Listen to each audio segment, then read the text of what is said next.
அஸ்ஸலாமு அலைக்கும். ஆயிஷா ரலியல்லாஹு அன்ஹா அவர்கள் கூறியதாவது, அல்லாஹ்வின் தூதர் ஸல்லல்லாஹு அலைஹி வஸல்லம் அவர்கள் இரவில் தமது அறையில் தொழுபவர்களாக இருந்தார்கள். அந்த அறையின் சுவர் உயரம் குறைவானதாக இருந்தது. ஆகவே நபி ஸல்லல்லாஹு அலைஹி வஸல்லம் அவர்களின் உருவத்தை மக்களால் பார்க்க முடிந்தது.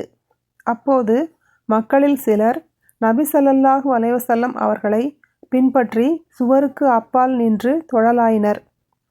மறுநாள் காலையில் இது பற்றி அவர்கள் பேசிக்கொண்டனர்.